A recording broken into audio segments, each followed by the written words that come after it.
آدم علیہ السلام پہلی ذات ہیں کہ جن کے بیٹوں کے ذریعے سے قربانی کا سلسلہ شروع ہوا.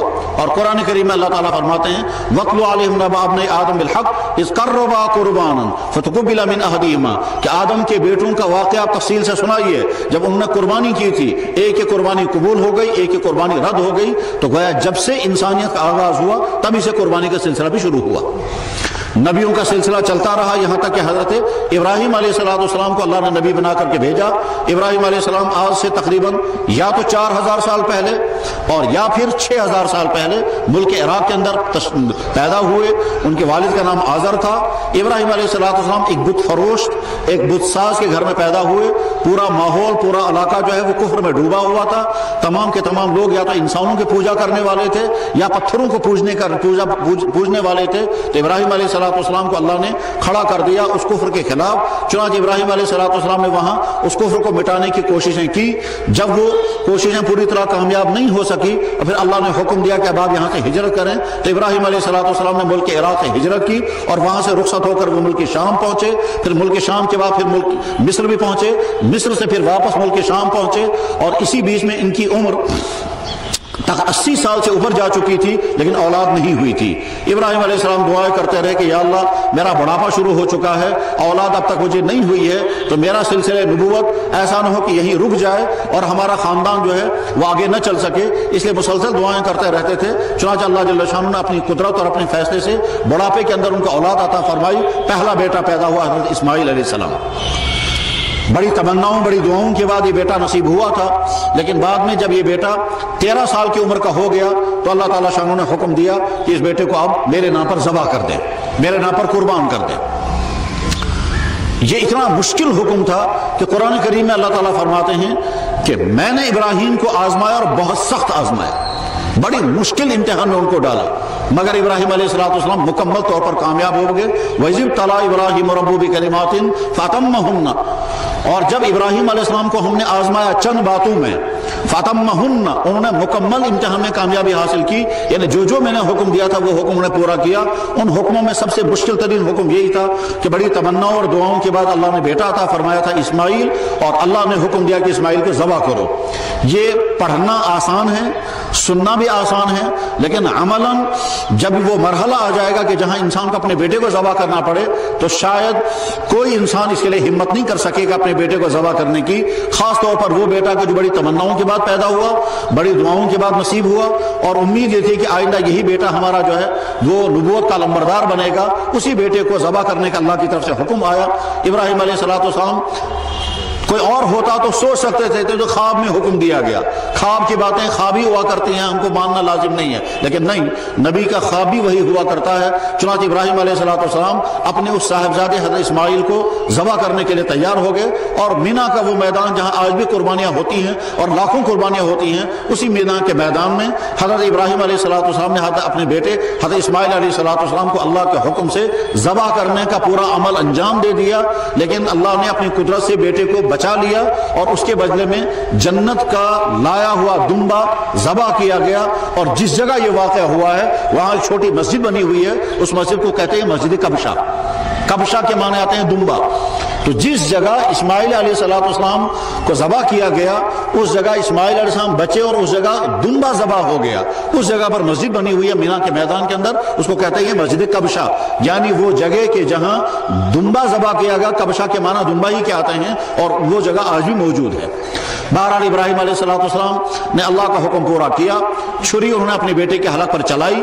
اس کا تذکرہ قرآن کریم میں اللہ جل شانہ بیان فرماتے ہیں وَفَدَيْنَاهُ بِذِبْحٍ عَظِيمٍ کہ جب ابراہیم علیہ السلام کا ہم نے حکم دیا تھا ان هَذَا لَهُ الْبَلَاءُ الْمُبِينُ، یہ تو بڑی سخت آزمائش تھی، بہت مشکل امتحان تھا، مگر ابراہیم علیہ السلام اس امتحان میں کامیاب ہو گئے. اور چونکہ ہمارا مقصود ان کے بیٹے کو ذبح کرانا نہیں تھا بلکہ ہمارا مقصود تھا وہ اللہ کا حکم پورا کر دیں. چنانچہ انہوں نے اللہ کا حکم پورا کیا اور اللہ بیٹا ہم نے بچا لیا اور اس کی جگہ پر جنت سے لایا ہوا دمبا ذبح ہو گیا. اور اس کے بعد پھر ابراہیم علیہ السلام کے زمانے سے ہی قربانیوں کا سلسلہ شروع ہو گیا. چنانچہ جناب رسول اکرم صلی اللہ علیہ وسلم سے پوچھا گیا کہ حضرت قربانیاں کیا ہوتی ہیں؟ تو آپ نے ارشاد فرمایا سنت ابیکم ابراہیم، تمہارے ابا جان حضرت ابراہیم علیہ السلام کی سنت ہے. ابراہیم علیہ السلام کو ابا جان کیوں کہا گیا؟ جواب اس کا یہ ہے کہ باپ یا بھائی مختلف انداز سے ہوا کرتا ہے. ایک بھائی وہ ہے جو ہماری ماں کے پیٹ سے پیدا ہوا، وہ ہمارا حقیقی بھائی ہے، اس کو کہتے ہیں اخوت نسبی. اور ایک وہ بھائی ہے کہ جو ہمارا دین کے اعتبار سے ہمارا بھائی ہے، اس کو کہتے ہیں اخوت دینی. بس ٹھیک اسی طرح سے ابراہیم علیہ السلام کو ہمارا باپ قرار دیا گیا دین کے اعتبار سے، ورنہ نسل کے اعتبار سے وہ ہمارے باپ نہیں ہیں، دین کے اعتبار سے وہ ہمارے ابا جان ہیں. سنت ابیکم ابراہیم، تمہارے ابا جان حضرت ابراہیم علیہ السلام کی سنت یعنی ان کا طریقہ. جناب رسول اکرم صلی اللہ علیہ وسلم کے ابا جان حضرت عبداللہ جو بیٹے تھے حضرت عبد المطلب کے، جناب رسول اکرم صلی اللہ علیہ وسلم کے والد کا نام عبداللہ اور ان کے والد کا نام عبد المطلب، اور عبد المطلب کے والد کا نام تھا ہاشم، ہاشم کے والد کا نام تھا عبد مناف. ہاشم کے بیٹے عبد المطلب یہ پیدا ہوئے مدینہ شریف میں. گویا جناب رسول اکرم صلی اللہ علیہ وسلم کا کہ جو دادا ہیں وہ مکہ شریف میں پیدا نہیں ہوئے، خاندان ان کے مکے کا ہے مگر پیدا ہوئے وہ مدینہ شریف میں. اور پیدا ہونے کی صورت یہ ہوئی کہ ان کے والد یعنی حضرت ہاشم یہ ملک شام جاتے ہوئے مدینہ شریف میں رک گئے، وہاں ان کا ایک نکاح ہوا، اس نکاح کے بعد پھر وہاں بچہ پیدا ہوا اور ہاشم کی وفات ہو گئی. یہ جو بچہ پیدا ہوا وہاں، اس بچے کا نام رکھا گیا شیبۃ الحمد. یہ بچہ وہیں ملک شام مدینہ طیبہ میں ہی تھا اور ان کے والد ہاشم کی وفات ہو گئی تھی. بعد میں مکہ مکرمہ میں مطلب نام کے آدمی کو جو ہاشم کا بھائی تھا، اس مطلب سے لوگوں نے کہا کہ تمہارا بھائی ہاشم ملک شام جاتے ہوئے مدینے میں رکا تھا اور وہاں اس کا بیٹا پیدا ہوا ہے، تم نے آج تک جا کر اپنے بھتیجے کی خبر بھی نہیں لی ہے. چنانچہ مطلب جو ہاشم کا بھائی تھا وہ مدینہ مکہ مکرمہ سے چلا، مدینہ طیبہ پہنچا، وہاں اس بچے کو اس نے دیکھا جس کا نام تھا شیبۃ الحمد. چنانچہ اس کی والدہ سے اس نے کہا کہ یہ بچہ مجھے دے دو، یہ میرے بھائی کا بیٹا ہے، میں اس کو لے جانا چاہوں گا. والدہ تو پہلے تیار نہیں ہوئی لیکن آخر میں وہ آمادہ ہو گئی. تو اس طرح سے ہاشم کا بیٹا جو آگے چل کر جناب رسول اکرم صلی اللہ علیہ وسلم کے دادا بن گئے، جس کا نام شیبۃ الحمد تھا، یہ شیبۃ الحمد مطلب نام کے شخص کے ساتھ مکہ مکرمہ پہنچا. جب مکہ مکرمہ پہنچا تو مکے کے خاندان والوں نے استقبال کیا اور اس بچے کا نام لوگوں نے رکھ دیا عبد المطلب. ابتدا میں اس کا نام تھا شیبۃ الحمد اور یہاں مکہ مکرمہ پہنچنے کے بعد لوگوں نے اس کا نام رکھا عبد المطلب، یعنی مطلب اپنے ساتھ جس بچے کو لے کر کے آیا ہے اس بچے کا نام انہوں نے عبد المطلب رکھا. یہی عبد المطلب آگے چل کر کے اپنی بہت ساری جسمانی اور عقلی خصوصیات کی بنا پر مکہ مکرمہ کا سردار بن گیا. اور اس عبد المطلب نے بعد میں جب نکاح کیے تو نکاح ہونے کے بعد پھر اللہ نے ان کو اولادیں عطا فرمائیں. بیچ میں یہ واقعہ پیش آ گیا کہ زمزم کا کنواں غائب ہو گیا اور ایک سیلاب آ گیا اور سیلاب کی وجہ سے چاروں طرف سے پہاڑوں سے ملبہ جمع ہو کر کے وہاں جمع ہو گیا اور اس میں خانہ کعبہ کے صحن بھی ملبے سے بھر گیا اور وہ زمزم کا کنواں بھی غائب ہو گیا. عرصہ طویل تک عرب مکہ مکرمہ کے لوگ زمزم کو ڈھونڈتے رہے مگر وہ ہاتھ نہیں آیا، اس لیے وہ پانی کی ضرورت دوسری جگہوں سے پوری کرتے تھے. عبد المطلب نے بھی جب سنا کہ ہمارے خاندان میں پیچھے سے زمزم کا کنواں تھا جو آج یہاں دریافت نہیں ہو رہا ہے، اس نے نیت کی خانہ کعبہ میں جا کر کہ یا اللہ میں زمزم کے کنویں کو تلاش کرنے کے لیے کھدائی کروں گا، اگر زمزم کا کنواں مل گیا اور مجھے 12 بیٹے نصیب ہو گئے تو ایک بیٹے کو شکرانے میں آپ کے نام پر ذبح کر دوں گا. یہ عبد المطلب نے نیت کی. چنانچہ مختلف جگہوں پر کھدائی شروع کر کے زمزم کو ڈھونڈا جانے لگا، یہاں تک کہ ہوتے ہوتے زمزم کا کنواں مل گیا اور وہ پانی دریافت ہو گیا تو بڑی خوشی ہو گئی. اب وہ اس انتظار میں ہے کہ اگر اللہ تعالیٰ نے مجھے 12 بیٹے عطا کر دیے تو ایک بیٹے کو میں اللہ کے نام پر ذبح کروں گا. بعد میں اللہ جل شانہ نے 12 بیٹے عطا کر دیے اور 12 بیٹے جب عطا ہو گئے تو ایک دن عبد المطلب خانہ کعبہ کے اندر بیٹھے ہوئے سوچتے رہے اور اسی بیچ میں ان کو خیال آیا کہ میں نے تو منت مان رکھی ہے اور وہ منت مجھے پوری کرنی چاہیے. اس میں بیچ میں اور بھی واقعات پیش آ گئے. بہرحال عبد المطلب نے اعلان کر دیا کہ 12 بیٹوں میں سے کسی ایک بیٹے کو مجھے ذبح کرنا ہے کیونکہ میں نے منت مان رکھی ہے اور مجھے اللہ کا حکم پورا کرنا ہے، میں نے اپنے ذمہ لازم کیا ہے. اب 12 بیٹوں میں سے کس بیٹے کو ذبح کیا جائے؟ وہ 12 بیٹے جن میں سے ایک حضرت عباس بھی ہیں، حضرت حمزہ ہیں، ابو طالب ہیں اور ابو لہب بھی ہیں، حارث ہیں، یہ 12 بیٹے اور عبداللہ بھی ہیں. عبداللہ جناب رسول اکرم صلی اللہ علیہ وسلم کے والد ہیں. بہرحال عبد المطلب نے خانہ کعبہ کے اندر تمام بیٹوں کو جمع کرنے کے بعد پھر قرآن اندازی کی تو عبداللہ کا نام نکل آیا. جب عبداللہ کا نام نکل آیا تو عبد المطلب تیار ہو گئے اپنے بیٹے عبداللہ کو ذبح کرنے کے لیے. یہ خبر چاروں طرف پھیل گئی، یہ پھیلتے پھیلتے یہ خبر مدینہ طیبہ بھی پہنچ گئی، اور مدینہ طیبہ سے ان کے خاندان کے لوگ آئے اور انہوں نے کہا کہ آپ نے کیا طے کیا ہے؟ انہوں نے کہا میں نے یہ طے کیا ہے کہ میں اپنے بیٹے کو ذبح کروں گا، جس بیٹے کا نام میں نکل آئے گا، چنانچہ قرآن اندازی میں چونکہ عبداللہ کا نام نکل آیا اس لیے میں اسی کو ذبح کروں گا۔ لوگوں نے بہت اصرار کیا روکنے کے لیے، مگر عبد المطلب اس کے لیے تیار نہ ہوئے۔ بعد میں ایک شخص نے تجویز پیش کی کہ ایسا کرتے ہیں، ایک طرف سے عبداللہ کو رکھیں گے اور ایک طرف سے 10 اونٹ رکھیں گے، اگر اونٹوں کے نام قرآن نکل آیا تو اونٹوں کو ذبح کریں گے، اور اگر عبداللہ کے نام قرآن نکل آیا تو یہاں سے پھر 10 اونٹ اور بڑھا دیں گے، پھر قرآن اندازی کریں گے۔ اس طرح سے جب اونٹوں کے نام پر قرآن نکل آئے گا تو اس وقت اونٹوں کو ذبح کریں گے، اور ہم یہ سمجھیں گے کہ یہ اونٹ جو ہیں یہ عبداللہ کے بدلے میں اللہ نے قبول کر لیے۔ عبد المطلب نے یہ تجویز قبول کر لی، قبول کرنے کے بعد پھر ایک طرف سے 10 اونٹ رکھے گئے، ایک طرف سے عبداللہ کو رکھا گیا، قرآن اندازی کیے گئے تو عبداللہ کا نام نکل آیا۔ انہوں نے یہاں سے پھر 20 اونٹ کر دیے، 20 اونٹ کرنے کے بعد پھر اونٹوں کا نام لکھا گیا اور ادھر سے عبداللہ کا نام لکھا گیا، قرآن اندازی کی تو پھر عبداللہ کا نام نکل آیا۔ چنانچہ یہاں سے 30 اونٹ کر دیے، پھر قرآن اندازی کی تو پھر عبداللہ کا نام نکل آیا، پھر یہاں سے 40 اونٹ کر دیے، پھر قرآن اندازی کی تو عبداللہ کا نام نکل آیا۔ اس طرح سے 9 مرتبہ اونٹوں میں 10-10 کا اضافہ ہوا، 90 اونٹ ایک طرف تھے اور ایک طرف سے عبداللہ تھے، قرآن اندازی کی گئی تو عبداللہ کا نام نکل آیا۔ 10ویں مرتبہ جب 100 اونٹ کی تعداد مکمل کی گئی تو اس طرح سے 10ویں مرتبہ 100 اونٹوں کی تعداد ایک طرف اور عبداللہ دوسری طرف قرآن اندازی کی گئی تو اونٹوں کا نام نکل آیا۔ عبد المطلب نے کہا کہ 9 مرتبہ تو عبداللہ کا نام نکلا ہے، 10ویں مرتبہ اونٹوں کا نام نکلا ہے، یہ ہو سکتا ہے کہ اتفاق ہوا ہو، اس لیے مجھے اطمینان نہیں ہے، میں دوبارہ قرآن اندازی کروں گا۔ چنانچہ دوبارہ قرآن اندازی کی تو پھر اونٹوں کا نام نکل آیا۔ اس نے کہا نہیں ابھی شک ہے، میں ایک اور مرتبہ قرآن اندازی کروں گا۔ چنانچہ اس کے بعد پھر اس نے قرآن اندازی کی تو پھر اونٹوں کا نام نکل آیا، اور اس طرح سے پھر 3 مرتبہ کی قرآن اندازی کے بعد عبد المطلب مطمئن ہو گئے، اور مطمئن ہونے کے بعد پھر انہوں نے وہ 100 اونٹ عبداللہ کے بدلے میں ذبح کر دیے، اور اس طرح سے عبداللہ کا عوض مہیا ہو گیا۔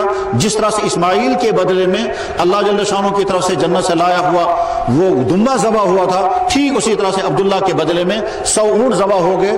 چنانچہ بعد میں جناب رسول اکرم صلی اللہ علیہ وسلم کہا کرتے تھے کہ میں ان 2 آدمیوں کا بیٹا ہوں جو 2 آدمی اللہ کے نام پر ذبح ہوئے ہیں، اور اللہ نے ان کو بچا لیا، ان کے بدلے میں جانور قبول کر لیے تھے، ایک اسماعیل اور ایک میرے والد کا نام تھا عبداللہ۔ انسانی تاریخ میں قربانی کا ایک اہم ترین واقعہ یہ عبداللہ کا واقعہ ہے۔ اس کے بعد پھر جناب رسول اکرم صلی اللہ علیہ وسلم عبداللہ کا نکاح حضرت آمنہ کے ساتھ ہوا۔ آمنہ کے ساتھ نکاح ہونے کے بعد پھر آپ علیہ الصلوۃ والسلام اپنی والدہ محترمہ کے مبارک پیٹ میں پہنچ گئے، اور عبداللہ جو ہیں وہ سفر کرنے کے لیے ملک شام گئے۔ واپسی پر مدینہ طیبہ میں عبداللہ کی وفات ہو گئی، اور یہاں آ کر کے جناب رسول اکرم صلی اللہ علیہ وسلم اس حال میں اس دنیا میں تشریف لائے کہ آپ یتیم تھے اور آپ نے اپنے والد کو دیکھا بھی نہیں۔ بہرحال اس کے بعد جناب رسول اکرم صلی اللہ علیہ وسلم نے یتیمی کا بچپن کا زمانہ بھی گزارا، پھر جوانی کا سلسلہ شروع ہوا، 25 سال کی عمر میں آپ کا نکاح ہوا، 40 سال کی عمر میں آپ کو نبوت عطا ہوئی، اور نبوت عطا ہوئی مکہ مکرمہ کے لوگ اس زمانے میں قربانیاں کرتے تھے، مگر وہ بتوں کے نام پر قربانیاں کرتے تھے، قربانیوں کا سلسلہ رکا نہیں ہے، بتوں کے نام پر قربانیاں کرتے تھے، اور وہ بڑے اہتمام کے ساتھ چاروں طرف سے جانوروں کو لے کر کے آتے تھے، اور بتوں کے نام پر وہ قربانیاں کیا کرتے تھے۔ بلکہ بعض قبائل نے اپنی مخصوص بت رکھے تھے، اور ان بتوں کے نام پر وہ جانور بچپن سے ہی پالتے تھے، اور اس کے بعد آ کر کے ان جانوروں کو بتوں کے نام پر ذبح کرتے تھے۔ بعد میں جب جناب رسول اکرم صلی اللہ علیہ وسلم کو اللہ نے نبوت عطا فرمائی، آپ نے اعلان فرما دیا یہ چیز بھی شرک ہے، فلاں چیز غلط ہے۔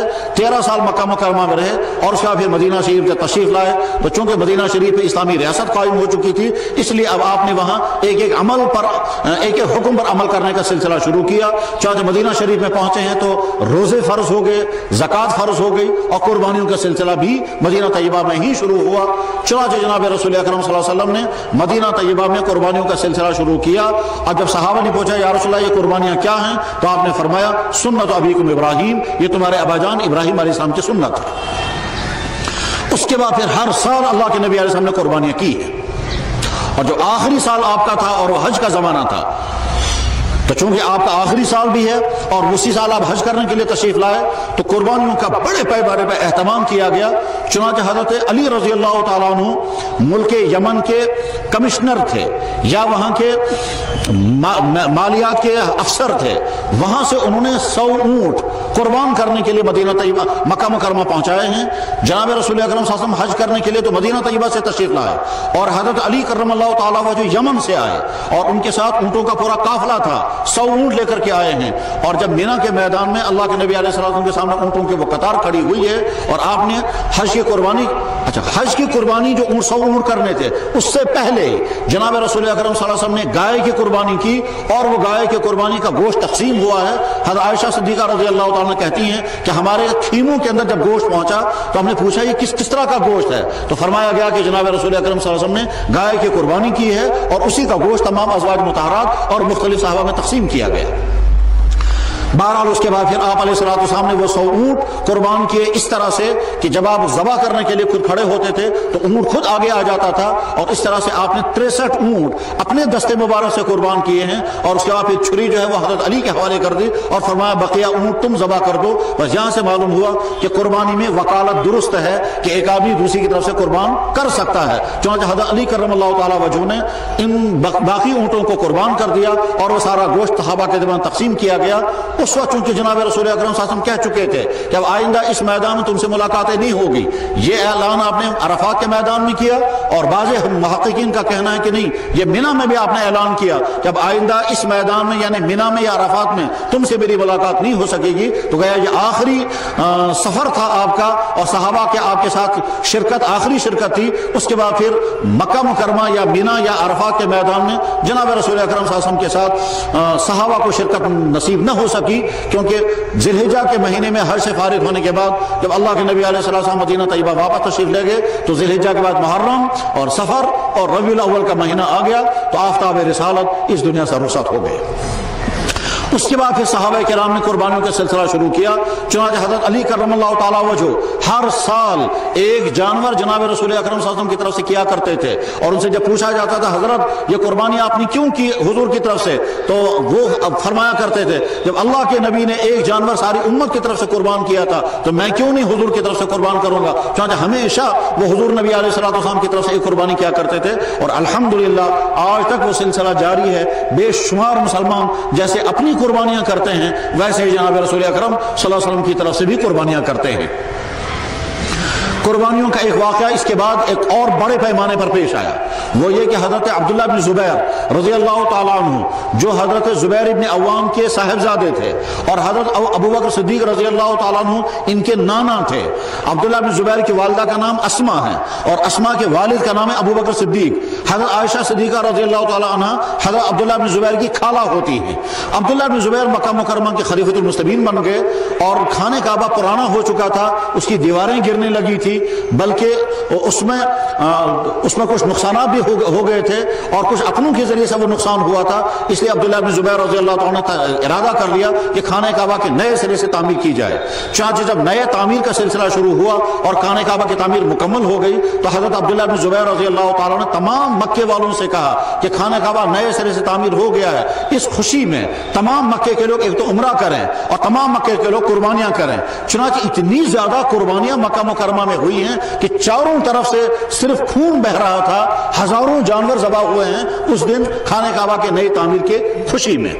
تمام مکے والوں نے مسجد عائشہ سے عمرہ کیا، اور تمام مکے والوں میں سے ہر شخص نے کوشش کی کہ میں قربانی کروں گا، تو ہزاروں جانور اللہ کے نام پر اس دن ذبح کیے گئے ہیں۔ یہ عبداللہ بن زبیر رضی اللہ تعالیٰ عنہ کے حیات مبارکہ کا واقعہ ہے، جو تقریباً جناب رسول اکرم صلی اللہ علیہ وسلم کے دنیا سے رخصت ہونے کے تقریباً 40 سے 45 سال کے بعد یہ واقعہ پیش آیا۔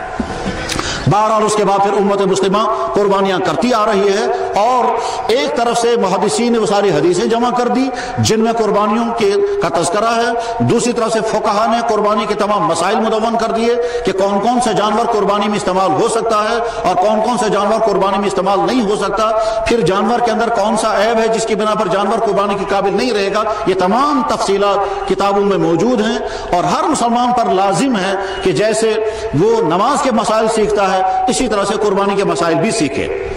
چنانچہ ہر وہ مسلمان